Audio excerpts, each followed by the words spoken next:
We're here with Mercedes-Benz's new GLE class, the first of the brand's new nomenclature that puts all SUVs under G or GL designations. That's not the only confusing thing here. Mercedes also calls this a coupe, so don't tell them it has two rear doors. Either way, the GLE replaces the M class and from a styling and packaging standpoint appears to take on cars like the BMW X6. Let's take a look inside and out.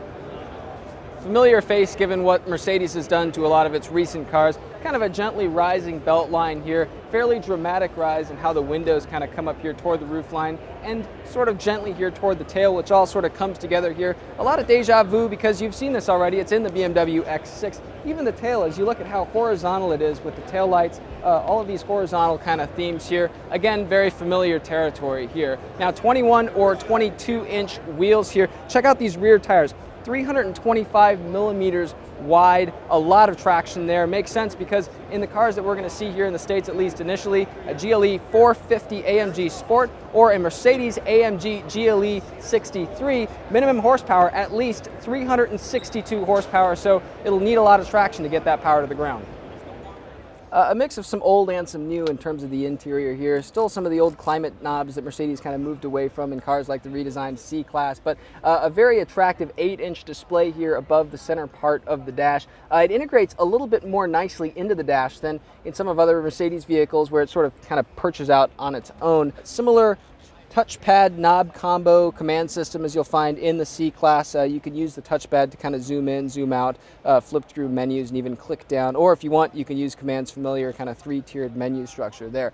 Now in terms of packaging, I gotta say, decent room, better room than you'd think looking at the outside of this car. Lots of room here to adjust the seat back. I'm 6 feet tall and I could sit easily 2 or 3 inches ahead of the seat all the way back, so there should be plenty of room for taller drivers. Good headroom too. I have the seat all the way up and there's a big sunroof in this car right here and I still have a little bit of headroom left over. Now, visibility, maybe not such a great story here, kind of thick A-pillars here, a very low vertical windshield here looking out. That's what happens when you have a very sleek roof line like this. Check out the rear window, really small, kind of hard to see a lot of stuff out back. Let's take a look at the cargo area and the back seat.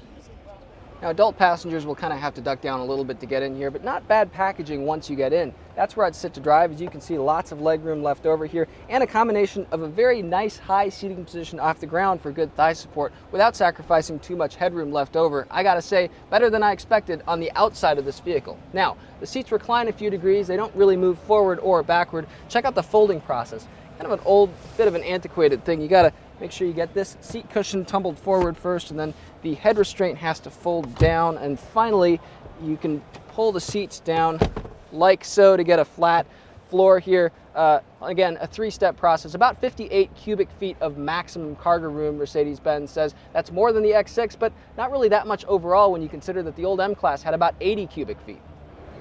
Now, the M-Class was Mercedes' most popular selling SUV, so why the brand tried to turn that into sort of an X6 fighter doesn't make a lot of sense, because in 2014, BMW sold more than 12 X5s for every X6. Maybe this will be really fun to drive, but we won't know that until we get closer to its on-sale date in late summer of 2015. So for now, join us as we kind of scratch our heads at this one.